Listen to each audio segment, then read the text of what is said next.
Olá pessoal, boa noite. Este vídeo que eu apresento hoje, ele é bem técnico, tá? Eu apresentarei para vocês a teoria política do estoicismo, quer dizer, a politeia estoica ou a república de Zenão. Assim como Platão tinha a sua própria teoria política, onde ele escreveu na sua República, ele formulou a República de Platão. Zenão também formulou a sua república. Então, nesse vídeo, nós estudaremos exatamente o que significa e como se consolida a República de Zenão, a politeia, a teoria política de Zenão de Cício e do estoicismo.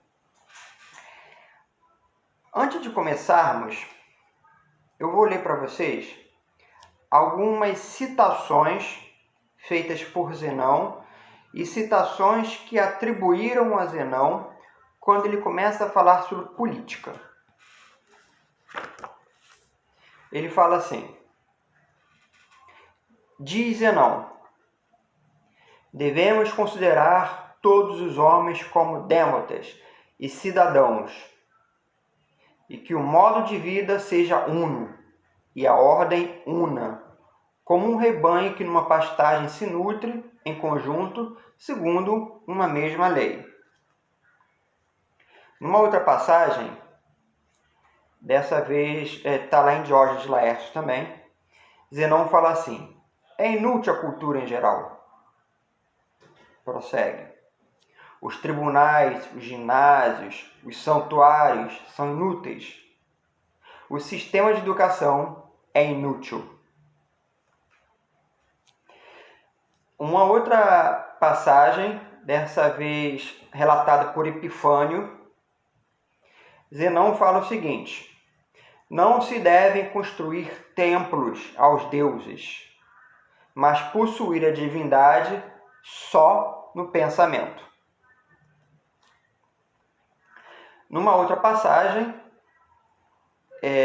de Estobeu, Zenão fala o seguinte: não devemos construir a cidade com monumentos, mas com a virtude dos cidadãos. E, finalmente, citado por Clemente de Alexandria, Zenão diz o seguinte: o mundo é uma verdadeira cidade, por oposição às cidades presentes, estas não sendo senão no nome.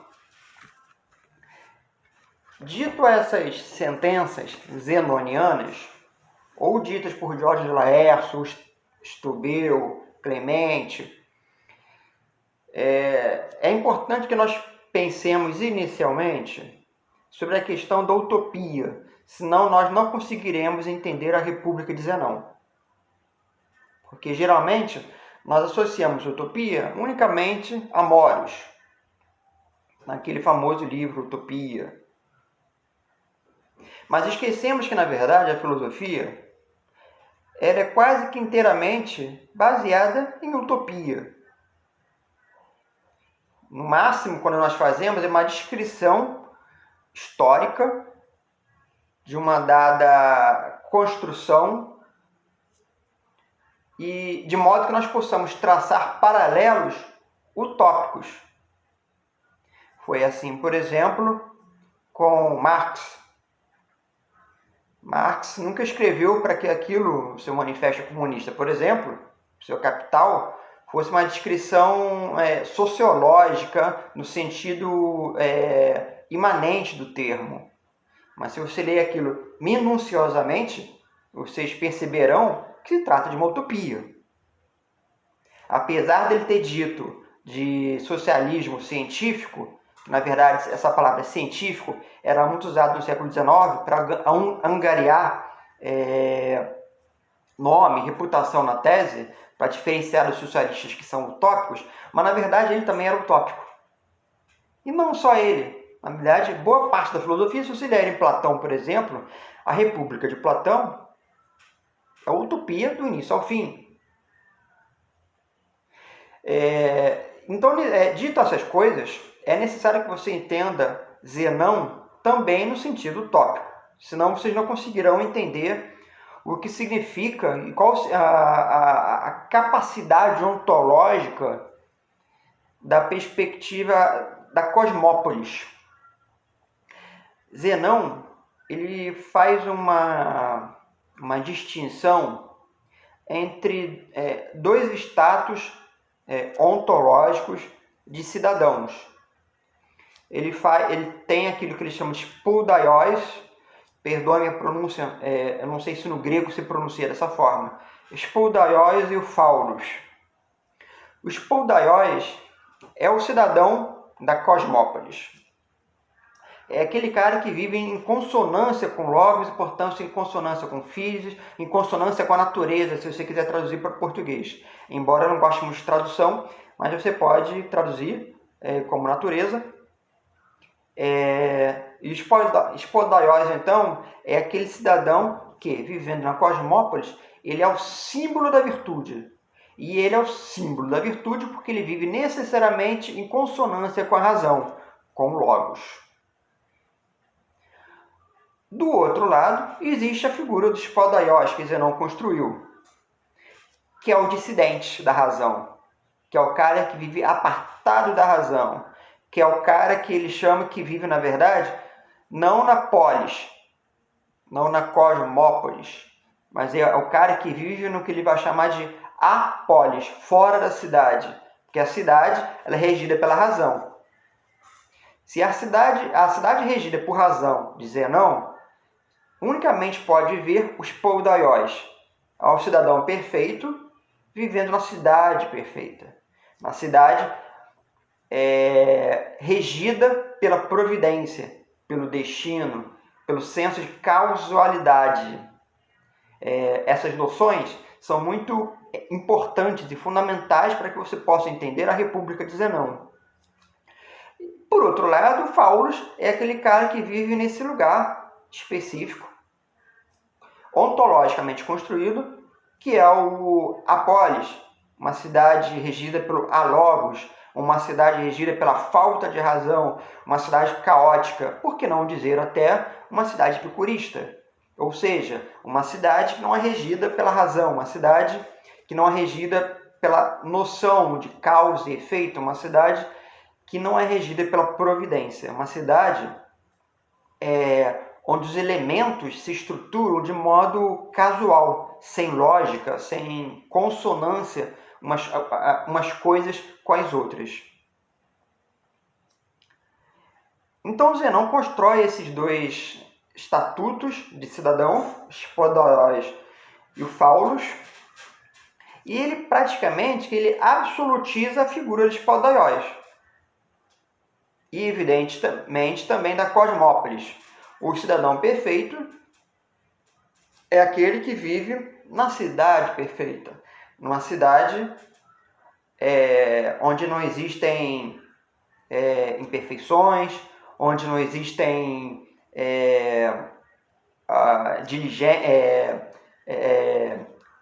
onde as pessoas são iguais. Se vocês pararem para perceber aquela citação em que o próprio Zenão fala, eu citei no início do vídeo, ele fala assim, por exemplo, a cultura é inútil, os tribunais, os ginásios são inúteis. O que ele quer dizer quando ele fala isso? Ele quer dizer que as instituições que nós temos, historicamente constituídas, são inúteis. E são inúteis porque elas não fazem parte da cosmópolis. São inúteis porque elas estão diametralmente opostos à cosmópolis.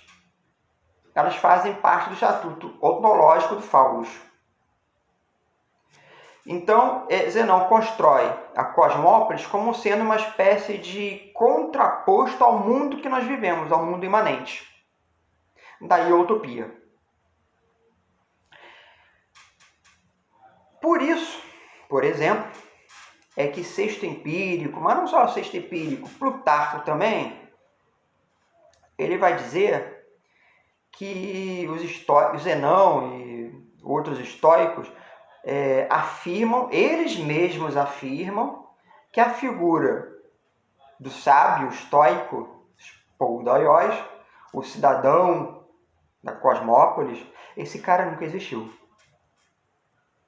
Sexto Empírico e Plutarco afirmam que o próprio Zenão dizia isso. Então, por um lado, ele constrói a utopia da Cosmópolis para, no mesmo instante, afirmar que esse sábio que foi construído, ele existe, mas existe apenas enquanto utopia. Existe apenas enquanto estatuto ontológico. Ele não existe no mundo imanente. Ele não vive no aqui e agora, nesse mundo. Porque esse mundo tem ginásio, esse mundo tem tribunal.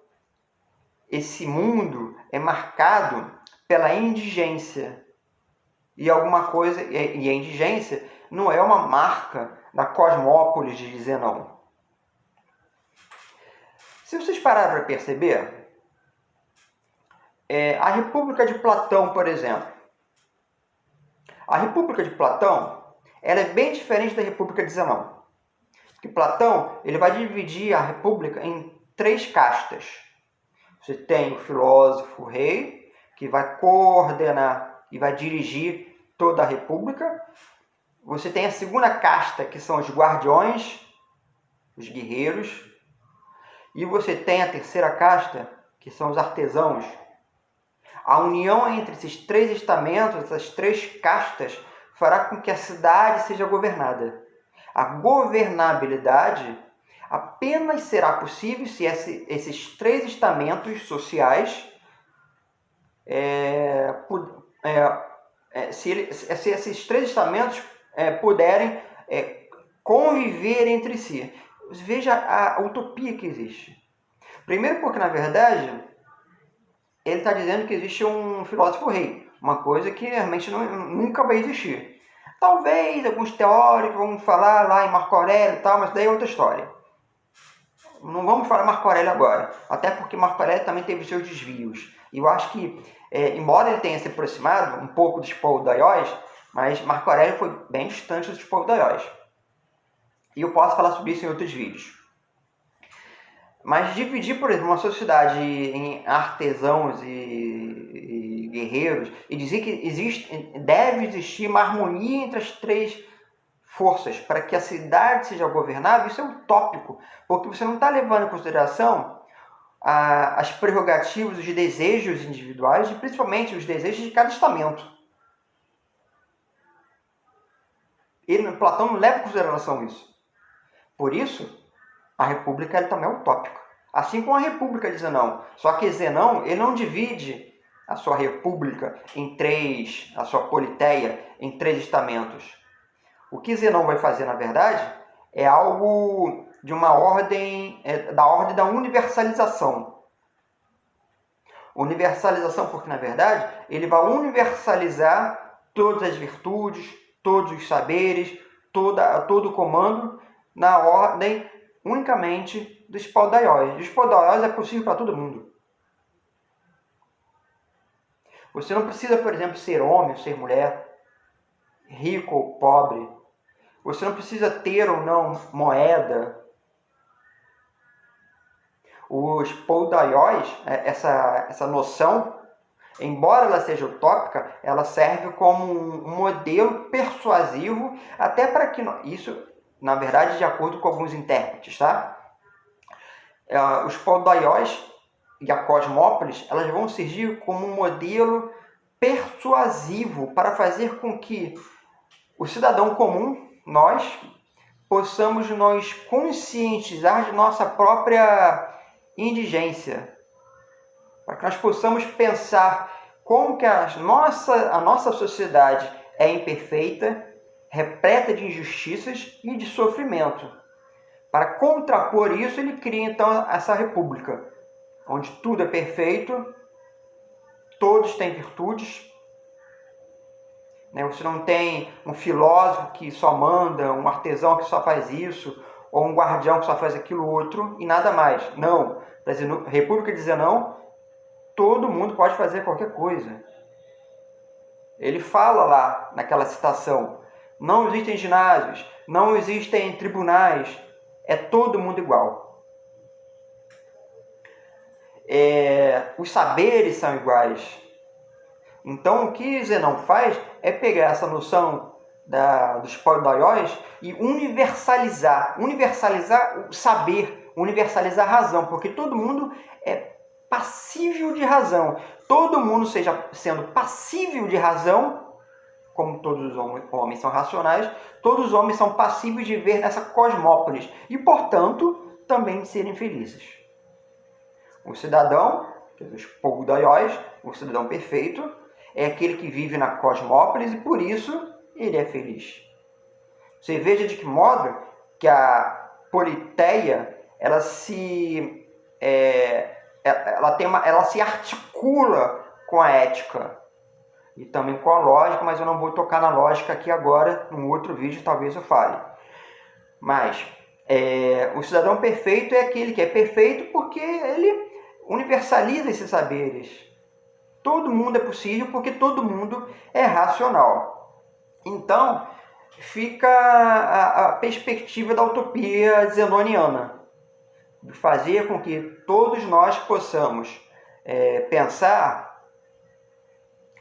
a cosmópolis a partir de nossa própria sociedade, a partir de nossas próprias condições historicamente construídas, porque a cosmópolis não é uma cidade histórica, ela não existe de fato. E quando Zenão então faz isso, ele cria uma diferença, uma dicotomia entre historicidade e ahistoricidade, entre, mais uma vez, os poudaiós e o faunos. Eu fico por aqui, espero muito que vocês tenham gostado da explicação a respeito da política estoica. E não deixe de seguir nossa página no Facebook, siga o nosso blog no Portal Veritas, blogspot.com, e siga também o nosso canal aqui no Facebook. Nos encontramos, até a próxima.